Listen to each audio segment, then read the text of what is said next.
Selama-lamanya Yesus yang kami sembah. Di rumah kami masing-masing, kami datang menyembah-Mu ya Tuhan. Sebab kami tahu ketika kami mengangkat tangan kami, saat itulah tangan Tuhan turun atas kami. Ketika kami mengangkat tangan kami, saat itulah kami mengerti ada perkara-perkara dahsyat Allah kerjakan dalam hidup kami. Sebab kami percaya orang yang menyerahkan hidupnya kepada Tuhan, orang yang menaruhkan pengharapan kepada Tuhan, tidak akan pernah dipermalukan. Malam hari ini ya Bapa, kami datang di altar kudus Tuhan. Kami bersyukur buat sepanjang hari ini, buat kasih setia Tuhan yang menopang kami, yang menguatkan kami, yang mengarahkan kami dalam jalan-jalan Tuhan yang sempurna. Kami berterima kasih karena malam hari ini kami kembali datang menyembah. Bahkan kalau ada di antara umat Tuhan yang mungkin sepanjang hari ini sudah bergabung dalam doa puasa bersama-sama di rumah kami masing-masing, kerinduan kami Tuhan, kami melihat hal-hal dahsyat Allah kerjakan dalam hidup kami. Kami rindu apa yang belum pernah kami lihat tergenapi firman-Mu, apa yang tidak pernah kami lihat, apa yang tidak pernah kami dengar dengan telinga kami, apa yang tidak pernah timbul dalam hati kami. Itulah yang Allah sediakan bagi orang-orang yang mengasihi Tuhan. Bapa, terima kasih. Malam hari ini kembali kami datang kepadamu. Kami rindu mendengarkan sebagian daripada firman-Mu Tuhan, memperlengkapi hidup kami, membersihkan hidup kami, menuntun kami dalam jalan-jalan-Mu, supaya kami mengerti apa yang harus kami buat tatkala kami menghadapi badai. Tatkala kami ada dalam satu pergumulan, kami tahu apa yang harus kami kerjakan, karena kami percaya sudah ada tatanan aturan yang Tuhan mau untuk kami lakukan dan kami buat dalam kehidupan kami. Sampaikan sesuatu bagi masing-masing kami ya Allah Roh Kudus. Sembuhkan yang sakit Allah, kuatkan yang lemah, beri penghiburan pada yang susah. Sehingga malam hari ini bukan hanya sekedar ibadah breakthrough prayer biasa yang kami ikuti setiap hari Jumat malam, tapi ibadah malam hari ini sekalipun kami ikuti secara online, tapi di rumah kami masing-masing Engkau hadir, sebab Engkau lagi Jehovah Shammah, menyembuhkan, memulihkan, sebab keberadaanmu memberikan kuasa dalam hidup kami. Di dalam nama Yesus kami berdoa dan kami bersyukur. Sampaikan sesuatu bagi kami melalui firman-Mu ya Bapa. Di dalam nama Yesus kami berdoa. Sama-sama kita katakan amin. Amin. Amin. Amin. Haleluya. Selamat malam Bapak Ibu Saudara dikasih dalam Tuhan. Puji Tuhan, kita bersyukur karena malam hari ini kita boleh dapat kembali ketemu dalam ibadah online setiap hari Jumat malam. Kita mengadakan doa puasa di hari Jumat malam. Bagi Bapak Ibu yang baru pertama kali bergabung mengikuti ibadah online malam hari ini, kita punya kebiasaan yang baik setiap hari Jumat kita ada doa puasa. Jadi Bapak Ibu yang baru pertama kali hadir dan mau bergabung untuk ikut puasa, ayo, bebas dari segala gereja, dari denominasi manapun, terbuka untuk umum. Ya kan, kita rindu ada hal-hal dahsyat Tuhan kerjakan dalam kehidupan kita, ya kan. Dan malam harinya akan ada ibadah malam seperti ini. Jadi Jumat dari pagi sampai dengan sore kita berpuasa, dan malamnya jam 9 malam waktu Indonesia bagian Barat, jam 10 waktu Indonesia bagian Tengah, jam 11 waktu Indonesia bagian Timur, kita kembali ada ibadah. Kenapa malam-malam pendeta? Iya kan, saya mengimani apa yang pernah terjadi dalam kehidupan Rasul Paulus dan Silas ketika Alkitab mencatat dia di penjara. Dan di penjara Alkitab mencatat bahwa tengah malam, kira-kira tengah malam, maka Rasul Paulus dan Silas memuji, menyembah Tuhan, dan tahanan-tahanan di sekeliling mereka mendengar. Berarti mereka memuji menyembah Tuhan, bukan sembarang memuji menyembah, tapi dia memang benar-benar bersorak-sorai menyembah Tuhan. Dan Alkitab mencatat pada saat itu juga, maka sendi-sendi penjara tercopot, terlepas, sudah dikasih dalam Tuhan. Pintu-pintu penjara terbuka, berarti dalam pujian penyembahan ada kuasa. Sama-sama bilang sama saya, ada kuasa. Tatkala orang-orang sudah mulai terlelap, sudah mulai tertidur, apalagi teman-teman, saudara-saudara yang tinggal dalam wilayah Indonesia bagian timur, jam 11 berarti menuju ke jam 12. Mungkin sebagian besar sudah pada tidur, tapi saudara menyediakan waktu untuk berdiam di kaki Tuhan, memuji, menyembah Tuhan. Saudara dikasih dalam Tuhan, firman Tuhan jelas katakan, apapun juga yang kau lakukan, jerih lelahmu dalam Tuhan, tidak ada yang sia-sia. Bahkan Alkitab mencatat setiap tetes air matamu ditampung dalam kirbatnya Tuhan. Dengan kata lain, apapun yang kita buat, apapun yang kita kerjakan untuk sesuatu, untuk kita lebih dekat lagi kepada Tuhan, maka Tuhan perhitungkan.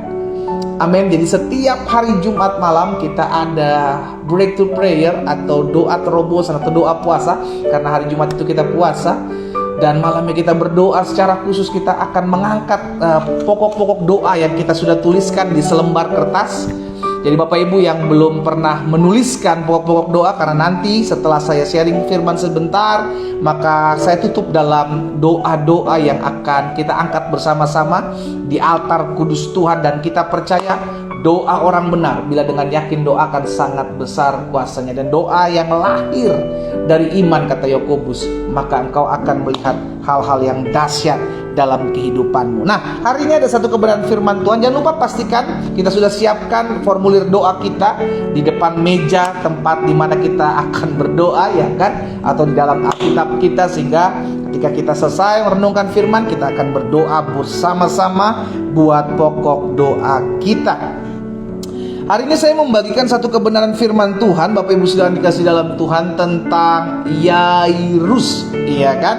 Tentang Yairus di dalam Markus pasalnya yang kelima, ayat 21 dan 20 sampai 24. Markus pasal 5 ayat 21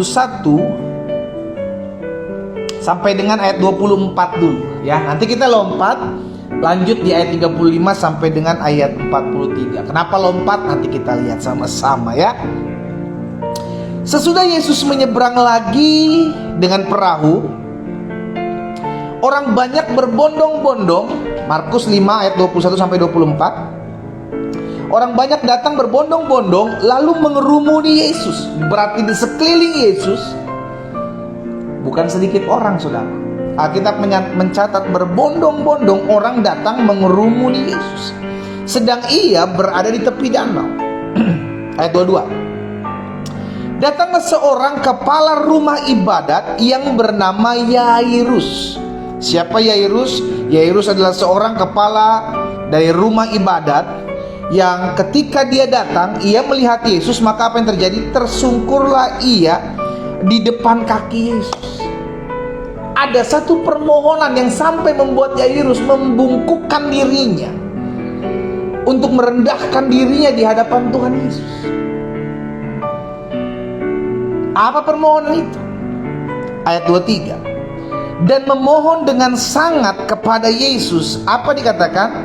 Anakku perempuan sedang sakit. Bukan cuma sakit, tapi apa? Hampir mati. Datanglah kiranya dan letakkanlah tanganmu di atasnya supaya ia selamat dan tetap hidup. Saudara, Tuhan, ketika Tuhan mempercayakan kita punya keturunan, ketika Tuhan percayakan kita punya anak, maka ketika kita punya anak jatuh sakit, waduh, orang tua tuh hatinya gak tenang. Ya saudara ya, saya percaya sebagian kita pernah mengalami hal ini. Bagaimana ketika anak kita jatuh sakit, kayak ada sesuatu yang hilang dalam hati dan hidup kita, gitu kan? Bagaimana caranya supaya dia sembuh? Kita akan cari cara. Demikian pula saya yakin Yairus memiliki satu kerinduan. Dia berani meninggalkan anaknya untuk pergi mencari Yesus yang pada saat itu sedang dikelilingi orang banyak, dan dia datang kepada Yesus. Ayat selanjutnya. Nanti kita belajar apa yang kita pelajari dari kisah Yairus ini ya saudara ya. Lalu pergilah Yesus dengan orang itu. Jadi akhirnya ketika Yairus menyampaikan pesan, letakkanlah tanganmu atasnya, maka ia akan hidup dan ia akan selamat.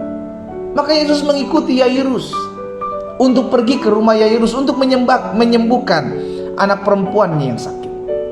Tapi apa yang terjadi di dalam perjalanan, di tengah-tengah perjalanan. Ayat 24 dulu ya. Lalu pergilah Yesus dengan orang itu.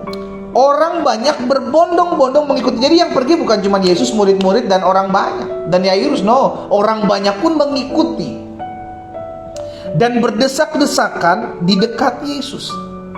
Itu ayat 24. Tapi apa yang terjadi dalam perjalanan ke rumahnya Yairus untuk menyembuhkan seorang anak perempuan yang sakit? Yesus bertemu dengan wanita pendarahan 12 tahun yang pada saat itu juga perlu disembuhkan. Tapi Yesus jalan aja terus. Tapi perempuan ini yang menghampiri Yesus untuk menjamah ujung jubahnya. Dan ketika dia menjamah ujung jubahnya, Yesus merasa ada kuasa yang keluar. Sehingga akhirnya, singkat cerita, Yesus berhentilah di tempat di mana perempuan itu menjamah jubah Yesus. Bayangkan hatinya Yairus, saudara. Ini anak perempuannya bukan sedang sakit batuk doang, saudara. Bukan cuma sakit pilek. Alkitab mencatat wanita perempuan ini, anaknya dari Yairus ini hampir mati, berarti sekarat. Dia buru-buru cari Yesus. Ketika Yesus sudah berjalan bersama-sama dengan dia, dipotong di tengah jalan, saudara. Tiba-tiba datang orang-orang dekatnya, datang keluarganya. Kita lompat ke ayat yang ke-35. Ayat 35, ketika Yesus masih berbicara, datanglah orang dari keluarga kepala rumah ibadat. Dia datang keluarganya Yairus dan berkata, anakmu sudah mati. Untuk apa lagi engkau menyusah-nyusahkan guru? Udah gak usah lah, anakmu udah mati. Udah, perempuan itu udah mati. Udah gak usah nyusahin guru. Yairus gak ngomong apa-apa, tapi Yesus yang berbicara. Apa yang dikatakan selanjutnya ayat 36. Tetapi Yesus tidak menghiraukan perkataan mereka dan berkata kepada kepala rumah ibadat itu, kepada Yairus, jangan takut. Apa dibilang? Percaya saja. Sama-sama taruh tangan kanan kita di dada.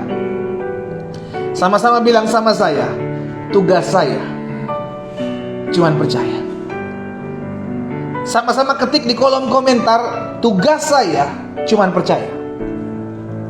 Yesus gak minta banyak, saudara. Yesus cuma bilang percaya saja. Engkau yang hari-hari ini berdoa, engkau yang hari-hari ini bergumul, engkau cukup percaya. Karena engkau bukan percaya kepada Allah yang tidak bukan Allah. Engkau percaya kepada Yesus. Engkau percaya kepada Allah yang hidup. Engkau percaya kepada pribadi yang berkata, kalau engkau percaya kepadamu, engkau tidak akan pernah dipermalukan. Itu sebabnya Yesus bilang kepada Yairus, jangan takut, percaya saja. Bayangin saya coba saudara ya, membayangkan gitu ya, keadaan pada saat itu ramai dan tiba-tiba keluarga datang bilang, udah gak usah repotin guru, anakmu sudah mati. Tapi di sisi lain Yesus bilang apa? Gak usah takut, percaya saja. Di sisi lain ada pihak keluarga yang baru dari rumah, yang tahu keadaan anak kita, yang perempuan ini, maksudnya anak Yairus ini, nyampein kabar itu. Mana yang kita mau percaya, orang ini yang baru datang kabar karena melihat, atau Yesus yang belum pernah lihat ke sana tapi dia bilang jangan takut, percaya saja. Nanti kita akan sampai sana ya, saudara ya. Tetapi Yesus tidak menghiraukan perkataan mereka dan berkata kepada kepala rumah ibadat ini, kepada Yairus, jangan takut, percaya saja. Ayat 37. Lalu Yesus tidak memperbolehkan seorang pun ikut serta menuju ke rumah Yairus itu, kecuali Petrus, Yakobus dan Yohanes, saudara Yakobus. Mereka tiba di rumah kepala rumah ibadat, di rumah Yairus, dan di sana dilihatnya orang-orang ribut, menangis, meratap, dan suara nyaring. Sesudah ia masuk, ia berkata, Yesus masuk, Yesus berkata kepada orang-orang ini, kenapa kamu ribut dan menangis? Anak ini tidak mati, tetapi apa? Tetapi tidur. Lihat ya, kalau orang punya kuasa, dia mengeluarkan perkataannya, itu perkataan yang berkuasa. Yesus bilang anak ini tidak mati, dia cuma tidur. Tetapi orang-orang di sekitarnya dia menertawakan. Maka diusirnya mereka semua orang itu. Lalu dibawanya si Yairus, ibu anak itu, istri Yairus, dan mereka yang bersama-sama dengan dia masuk ke kamar anak itu. Lalu dipegangnya tangan anak itu, katanya Talita kum, yang berarti hai anak, aku berkata kepadamu, bangunlah. Seketika itu juga anak itu bangkit berdiri dan berjalan. Sebab umurnya sudah 12 tahun. Semua orang yang hadir sangat takjub.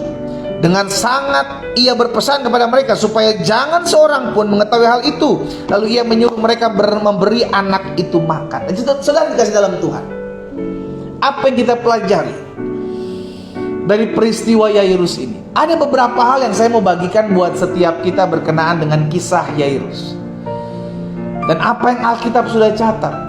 Saya percaya ini pengalaman orang lain yang bisa kita jadikan sebuah pembelajaran, yang akhirnya di dalamnya kita mendapatkan apa sebenarnya yang harus saya jalankan ketika saya diperhadapkan dengan satu keadaan yang membuat seakan-akan hidup itu penuh dengan kecekaman gitu, kayaknya mencekam sekali keadaan.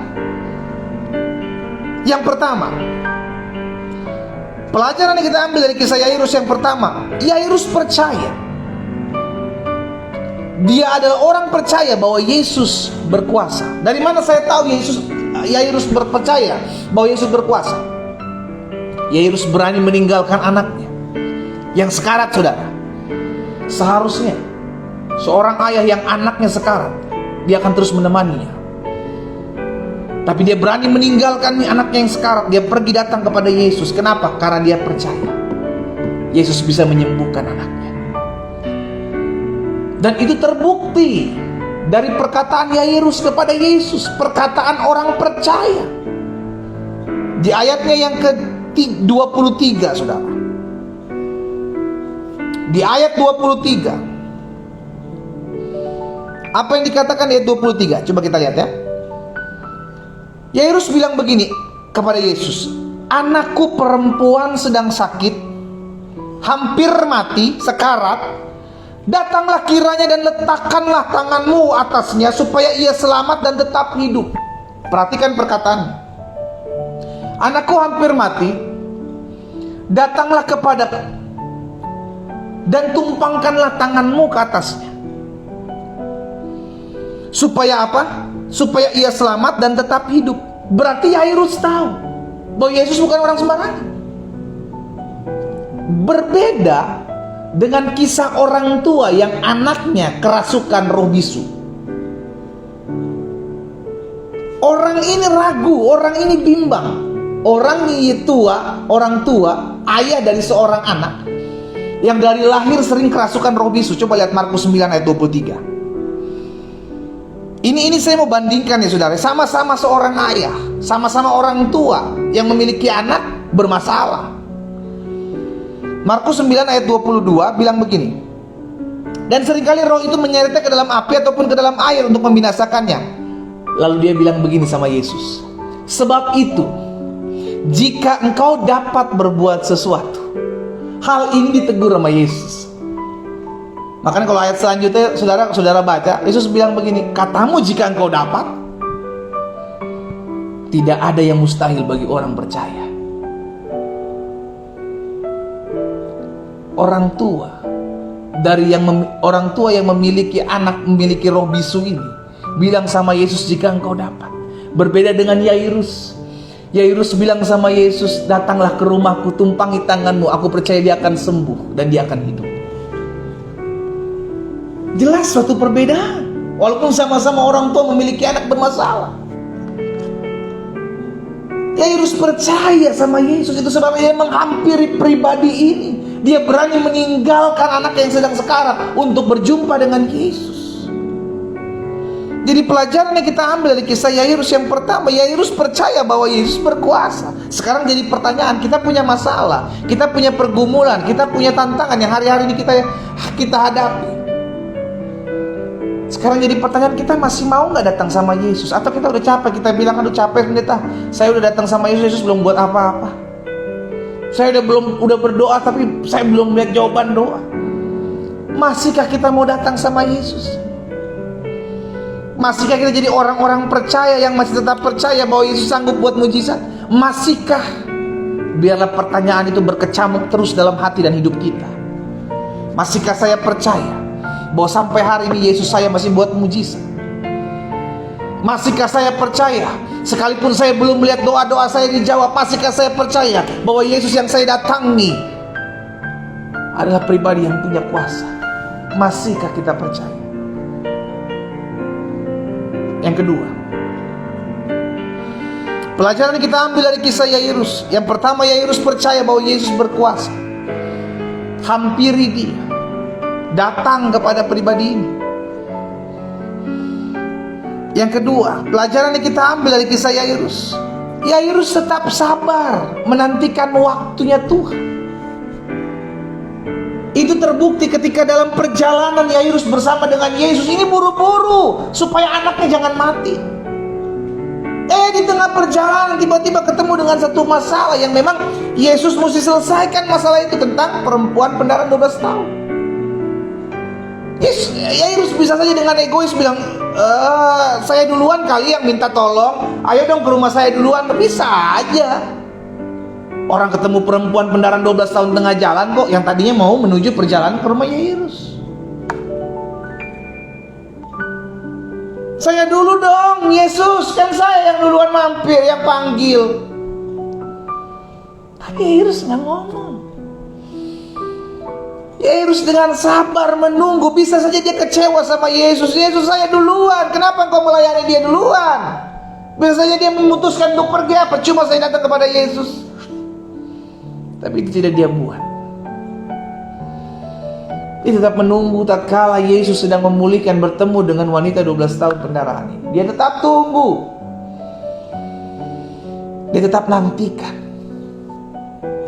Jadi pertanyaan yang kedua dalam hidup kita, masihkah kita sabar menantikan mujizat terjadi dalam hidup kita? Masihkah mau kita menunggu Yesus menjenguk hidup kita? Masihkah kita mau sabar? Atau kita sudah kehilangan kesabaran dan berkata, saya capek Tuhan, saya mundur saja, saya mundur, saya akan pindah ke lain hati. Dari Yairus kita belajar, dia tetap sabar menantikannya. Sekalipun keadaan saat itu betul-betul mencekam. Tiba-tiba keluarga datang, saudara. Wow, tambah takut lagi Yairus mendapat kabar, udah terlambat. Saudara, ini yang saya mau ingatkan buat kita. Bagi manusia, bagi kita, bisa saja itu terlambat. Tapi bagi Yesus tidak ada kata terlambat untuk menolong kita. Katakan amin. Yes. Untuk Maria dan Marta berkata, Yesus terlambat, Lazarus sudah mati. Tapi Yesus bilang, no. Bukankah engkau harusnya percaya, Maria? Kalau engkau percaya kepadaku, engkau akan melihat kemuliaan Allah. Berarti akhirnya kita bisa mengambil sebuah kesimpulan, baik kisah melalui Yairus, yang anaknya, kata keluarganya datang menghampiri Yairus, bilang, udah gak usah ngerepotin guru, dia udah mati. Menurut ukuran manusia, Yesus terlambat datang menyembuhkan anak Yairus. Menurut ukuran manusia, Yesus terlambat untuk menyembuhkan Lazarus. Baik anak Yairus maupun Lazarus, menurut ukuran mata manusia, Yesus terlambat, udah mati. Tapi hari ini izinkan saya mengingatkan hal ini. Bagi kita manusia, kita bisa bilang, Tuhan, it's too late, ini terlambat. Tapi bagi Yesus, kalau dia menghampiri kita, tidak ada kata yang terlambat untuk dia buat sesuatu dalam hidup kita. Ketik di kolom komentar, tidak ada kata terlambat bagi Yesus. Ayo ketik di kolom komentar. Kita buat langkah profetik dalam hidup kita. Tidak ada kata terlambat bagi Yesus. Bagian kita sabar, bagian kita tetap tekun, bagian kita tetap mencari Tuhan. Kalau engkau lihat keadaan seakan-akan udah terlambat, kayaknya keadaan seakan-akan udah nggak ada jalan keluar, kayaknya udah nggak mungkin, Tuhan tolong saya. Itu pikiranmu, bos. Jangan batasi kuasa Allah kita dengan pikiran kita yang notabene segede bapau doang otak kita ini. Gak bisa mencakup apa yang Tuhan akan buat. Jadi yang kedua saya pelajari tentang Lazarus ini, saudara dikasih dalam Tuhan. Yairus, maksud saya, Yairus tetap sabar menantikan waktu Tuhan. Dia nggak mendesak buru-buru Yesus, ayo dong cepet dong, udah mau mati anak gua, ayo dong. Atau dia nggak mengusik perempuan pendaraan 12 tahun yang mengganggu perjalanan dia bersama-sama dengan Yesus. No, kita harus sabar. Jika saya hari ini mengingatkan, sabar. Waktu Tuhan yang terbaik kok. Nggak pernah kata terlambat. Di kamusnya Tuhan Yesus tidak ada kata terlambat buat tolong saudara dan saya. Nggak ada. Nggak pernah kata terlalu cepat, nggak ada pernah kata terlambat. Tepat pada waktunya. Yang ketiga, pelajaran yang kita ambil dari kisah Yairus. Dari kisah Yairus ini kita belajar, kalau kita sedang menantikan sesuatu, maka jangan mudah terpengaruh dengan keadaan maupun perkataan orang di sekitar kita. Ketika Nuh dapat perintah untuk membuat bahtera, Nuh diketawain sama orang-orang, ngapain lu buat bahtera ke gunung? Orang gila. Udah gak boleh ngomong orang gila sekarang. Orang dengan gangguan ODGJ, orang dengan gangguan jiwa. Saudara dikasih dalam Tuhan, lingkungan akan menertawakan. Lingkungan akan berusaha membuat kita down. Lihat kisah ketika ini orang dekat loh saudara, keluarga Yairus. Alkitab mencatat, coba saudara lihat ya, mulai dari ayat 35 sampai 40 dari pembacaan kita hari ini, 35 sampai 40. Ketika Yesus masih berbicara, datanglah orang dari keluarga. Lihat, orang dekat. Orang dari keluarga daripada Yairus ini datang dari rumahnya, bilang sama Yairus, anakmu sudah mati. Apa perlunya lagi engkau menyusahkan guru? Yang ngomong bukan orang jauh bos, yang ngomong orang dekat. Maka selalu saya bilang, perhatikan lingkungan dekat-dekatmu. Sebab seringkali yang menyesatkan kita, seringkali yang membuat kita tawar hati, seringkali yang membuat kita gugur dalam iman, bukan orang jauh, orang dekat. Benarlah apa yang dikatakan Alkitab, pergaulan yang buruk merusak kebiasaan yang baik. Orang-orang dekat itu menyampaikan kabar, anakmu sudah mati. Hari ini kita belajar dari Yairus. Yang ketiga, apa yang dikatakan? Jangan mudah terpengaruh dengan perkataan orang di sekitar kita. Lihat, ini tadi perkataan orang ya saudara ya. Tiba-tiba orang ini, pihak keluarga datang memberikan pernyataan yang bertentangan dengan apa yang kita imani. Kita imani, Yairus imani bahwa anaknya sembuh. Ketika Yesus datang, tiba-tiba orang ini datang, udah mati. Iblis sampai sekarang kerjaannya mematahkan semangat iman anak-anak Tuhan. Saya ulangi sekali lagi, sampai hari ini iblis punya antek-anteknya sebagai manusia. Orang-orang maksud saya yang dipakai iblis untuk mematahkan semangat pengharapan anak-anak Tuhan. Udah gak mungkin lagi suami lu bisa bertobat, udah gak mungkin lah lu bisa disembuhkan. Orang dari vonis dokter kok begini, udah nikmati aja hidup lu. Udah gak mungkin lah istri lu bisa bertobat, udah gak mungkin anak-anak lu bisa dipulihkan. Udah gak mungkin. Iblis sampai saat ini punya antek-anteknya untuk mematahkan semangat, untuk mematahkan pengharapan kita. Hati-hati. Kalau engkau sudah percaya, percayalah. Makanya Yesus bilang apa? Apapun juga yang kamu doakan dan kamu minta, percayalah bahwa kamu telah menerimanya, maka hal itu akan diberikan kepadamu. Jangan pernah kehilangan pengharapan, karena pengharapanmu tidak akan pernah dipermalukan. Sama ada satu ayat lagi saudara. Jadi tadi orang dekatnya, ya kan, keluarga yang datang. Ayat selanjutnya, ya, ayat 38 kita masuk. Mereka tiba di rumah kepala rumah ibadat, dan di sana dilihatnya orang-orang ribut, menangis, meratap dengan suara nyaring. Keadaan benar-benar terjadi. Wah, anak gua mati, kata Yairus. Kan di rumah orang-orang sudah pada berduka. Alkitab mencatat mereka tiba di rumah di rumah Yairus, dan di sana dilihatnya orang-orang ribut, menangis, meratap dengan suara nyaring. Yesus mencoba menguatkan lagi iman Yairus dengan berkata apa? 39. Mengapa kamu ribut menangis? Anaknya tidak mati tetapi tidur. Lihat, Yesus menguatkan iman kita, meneguhkan hati kita. Tapi iblis bertugas mematahkan semangat, mematahkan sukacita, mematahkan pengharapan anak Tuhan. Ayat 40. Tetapi mereka malah menertawakan Yesus. Apa yang Yesus lakukan? Maka diusirnya semua orang itu.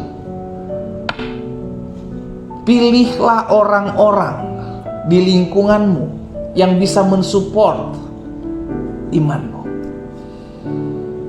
Jangan memiliki orang-orang dekat yang seringkali membuat engkau patah semangat, tidak lagi beriman kepada Kristus. Apa yang Yesus buat lakukan? Usir orang-orang itu. Sehingga apa? Sehingga iman kita semangat lagi, iman kita, pengharapan kita kuat lagi. Orang-orang seperti itu hanya mematahkan semangat kita. Orang-orang seperti itu hanya mematahkan iman kita, mematahkan pengharapan kita. Buat apa ada lingkungan seperti itu? Lingkungan yang menghancurkan, lingkungan yang racun. Jadi yang ketiga yang kita pelajari dari peristiwa Yairus ini, jangan mudah terpengaruh dengan perkataan orang di sekitar kita maupun terpengaruh dengan keadaan. Keadaan bisa saja membuat kita mudah goyah, saudara. Keadaan pada saat itu orang-orang pada nangis, orang-orang pada tawar, orang-orang pada nangis, orang-orang pada sedih, pada berduka, karena memang keadaan yang dilihat adalah anaknya mati. Tapi Yesus menegur mereka, anaknya tidak mati, anaknya cuma tidur. Diketawain, diusir sama Yesus. Saya ingatkan, yang Tuhan Yesus mau, kita tetap terus memiliki pengharapan. Singkirkan orang-orang yang membuat, maksud saya bukan singkirkan orang-orang, jauhi orang-orang yang membuat engkau patah semangat, patah imanmu, yang membuat engkau tawar hati, yang membuat engkau tidak lagi memiliki pengharapan. Jauhi orang-orang seperti itu. Karena iblis punya antek-anteknya, iblis punya orang-orangnya untuk mematahkan iman kita, untuk mematahkan semangat kita, sehingga kita tidak lagi mau berjuang buat sesuatu yang kita imani. Yang keempat, yang terakhir, pelajaran yang kita ambil dari kisah Yairus. Yang pertama, Yairus percaya bahwa Yesus berkuasa, sehingga akhirnya dia datang mengambil keputusan untuk aku datang kepada Yesus. Yang kedua, pelajaran yang kita ambil dari kisah Yairus, Yairus tetap sabar menantikan waktu Tuhan. Karena tidak ada kata terlambat dalam kamus Yesus. Mungkin menurut kita sebagai manusia ini terlambat, tapi buat Yesus, dia selalu tepat pada waktunya, nggak pernah terlambat. Yang ketiga, pelajaran yang kita ambil dari peristiwa atau kisah Yairus, jangan mudah terpengaruh dengan perkataan orang maupun dengan keadaan yang engkau lihat. Hati-hati, apa yang kita lihat, apa yang kita dengar seringkali membuat iman kita gugur dan pengharapan kita hilang. Karena itu pastikan renungkan firman Tuhan setiap hari. Karena ketika engkau merenungkan firman Tuhan, engkau timbul iman. Iman timbul dari pendengaran, pendengaran akan firman Kristus. Setiap kali kita merenungkan firman Tuhan, iman timbul. Setiap kali kita merenungkan firman Tuhan, ada pengharapan. Perbanyak renungan firman Tuhan daripada engkau mendengarkan apa kata orang tentang masalahmu. Dan pilihlah orang-orang dekat yang membuat engkau tetap kuat, untuk tetap terus bertahan, untuk tetap terus semangat, dan tetap terus memiliki pengharapan. Yang keempat, yang terakhir, peristiwa. Pelajaran yang kita ambil dari peristiwa Yairus, bahwa Yesus mengajarkan kita untuk hidup dalam kuasa perkataan. Lihat di ayat 41. Di ayat 41, lalu dipegang oleh Yesus tangan anak itu, lalu katanya talitakum, yang berarti hai anak, aku berkata kepadamu. Lihat, perkataan orang punya kuasa. Aku berkata kepadamu, bangunlah. Yesus sedang mengajarkan, kalau kita sedang ada dalam suatu keadaan yang membuat kita memiliki pergumulan yang begitu berat, ayo pakai perkataanmu. Untuk apa? Untuk merubah keadaan. Pakai perkataanmu. Makanya Tuhan Allah ingatkan kepada Yosua, perkatakan firman Tuhan, perkatakan Taurat itu. Jadi yang diperkatakan jangan ketakutanmu, yang diperkatakan jangan kekhawatiranmu, yang diperkatakan jangan pergumulanmu. Perkatakan firman, perkatakan janji Allah. Sama-sama bilang sama saya harus perkatakan firman. Amin. Yang kita katakan adalah firman. Bukan justru masalah kita yang kita katakan, aduh bener ya, saya nggak akan pernah bisa mengalami hal-hal yang datangnya dari Tuhan. Aduh bener ya, saya nggak akan pernah bisa bang. Aduh bener ya. Stop memperkatakan pergumulanmu. Belajar untuk perkatakan firman, saudara. Yesus mengajarkan bahwa ada kuasa dalam setiap perkataan kita. Markus 11 ayat 23 dan 24 sebagai ayat penutup. Markus 11 ayat 23 dan 24, firman Tuhan bilang begini, aku berkata kepadamu, sesungguhnya barang siapa berkata kepada gunung ini, tercampaklah, beranjaklah ke dalam laut, asal tidak bimbang hatinya tetapi percaya bahwa apa yang dikatakannya itu akan terjadi, maka hal itu akan terjadi padanya. Haleluya. Barang siapa memperkatakan sesuatu hal dan dia percaya itu akan terjadi, maka hal itu akan terjadi, Yesus bilang. Yang ngomong Yesus, bos. Yang ngomong Yesus. Yang ngomong Yesus. Barang siapa berkata kepada gunung ini, beranjaklah dan tercampaklah ke dalam laut, asal tidak bimbang hati tetapi percaya bahwa apa yang dikatakannya itu pasti terjadi, akan terjadi, maka hal itu akan terjadi baginya. Maka selalu saya bilang begini, kalau engkau lagi lemah, jangan memperkatakan engkau semakin lemah. Kalau engkau lagi sakit, jangan memperkatakan bahwa engkau sakit. Tapi putar perkataanmu, balikan keadaan dengan perkataanmu. Engkau punya kuasa dalam perkataan. Karena perkataan bisa membuat kita semakin kuat, perkataan bisa membuat kita semakin lemah.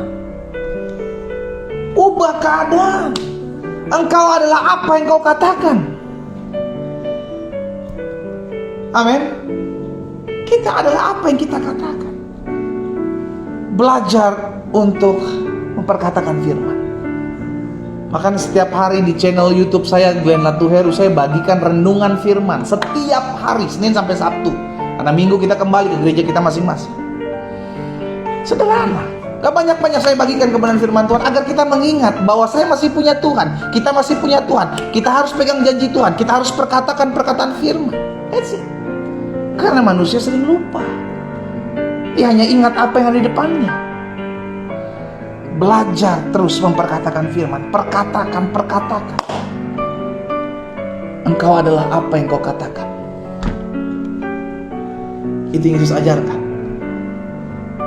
Makanya di ayat 24 dari Markus 11 tadi, karena itu aku berkata kepadamu, kata Tuhan Yesus, apa saja yang kamu minta dan doakan, lihat, engkau ucapkan.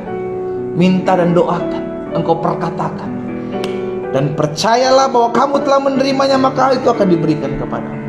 Lihat kuasa perkataan.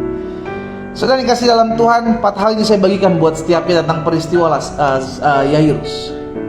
Kalau saudara selesai ibadah ini mau merenungkan kembali, renungkan kembali. Ada hal-hal yang Tuhan singkapkan, catat itu, lakukan, sehingga kita menjadi pribadi-pribadi yang masih lihat mujizat sampai hari ini. Karena saya percaya mujizat masih ada sampai hari ini.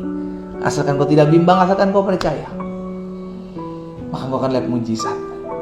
Pegang pokok doa kita di rumah kita masing-masing. Kita berdoa.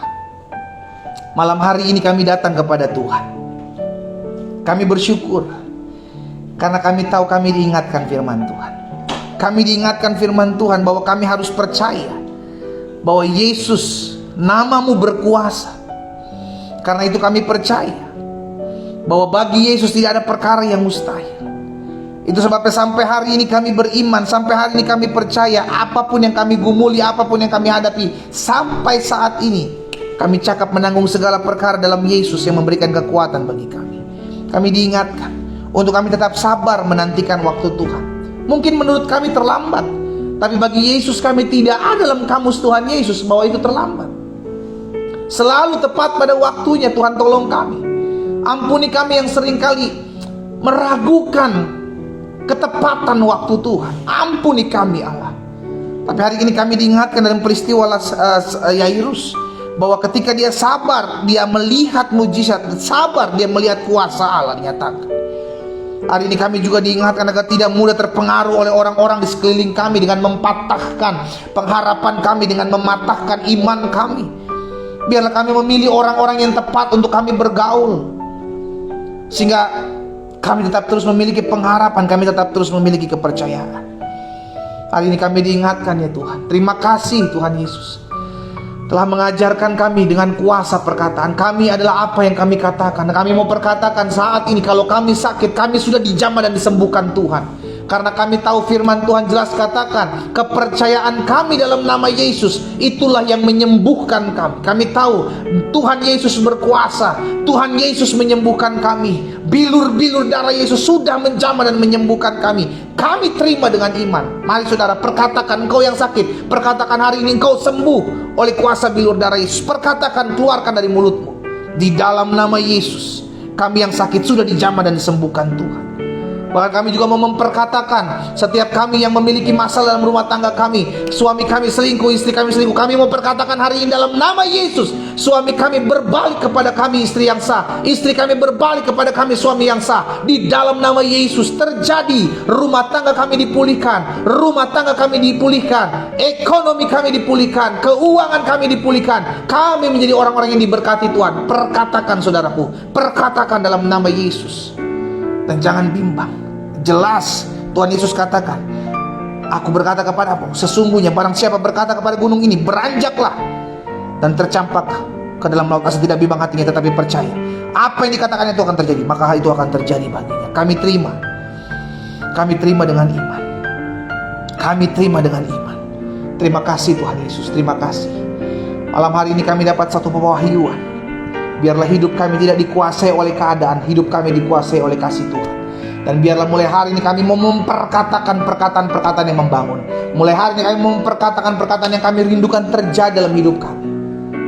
Oh, haleluya. Terima kasih Tuhan Yesus. Pada akhirnya kami akan membawa setiap formulir-formulir doa kami yang sudah kami tuliskan di rumah kami masing-masing. Bapa, kami mengangkat setiap formulir doa yang kami sudah tuliskan, apa yang menjadi pokok-pokok doa kami, kami angkat di altar kudus Tuhan. Mari saudara dikasih dalam Tuhan, di rumahmu masing-masing, angkat formulir doa di altar kudus Tuhan. Kami mau berdoa ya Bapa, di dalam nama Yesus.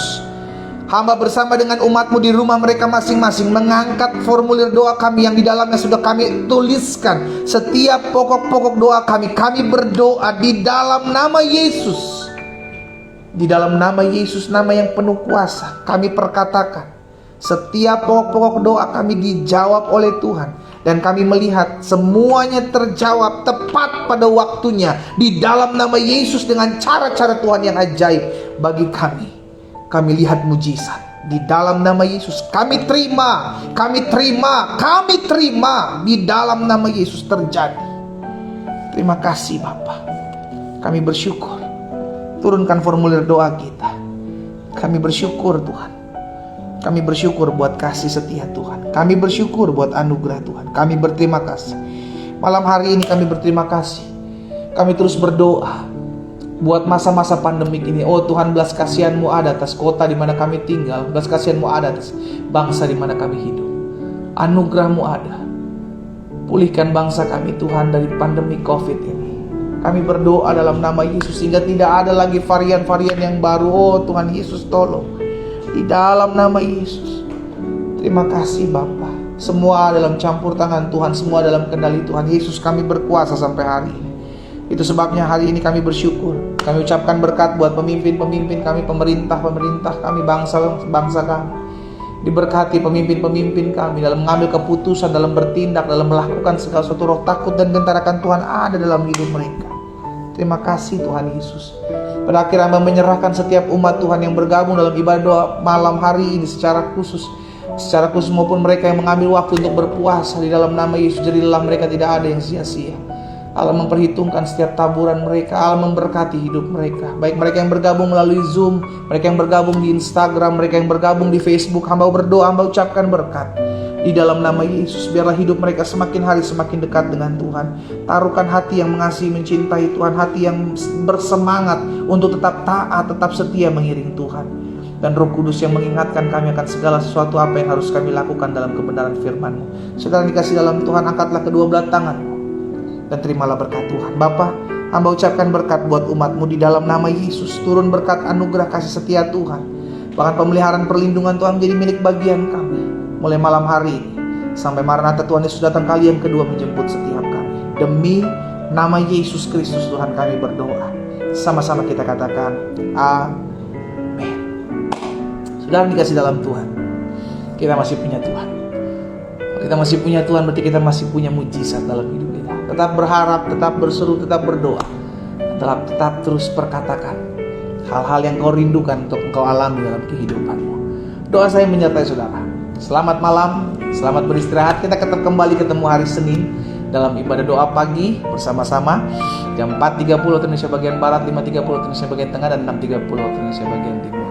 Tuhan Yesus memberkati kita semua. Selamat malam. Shalom, shalom.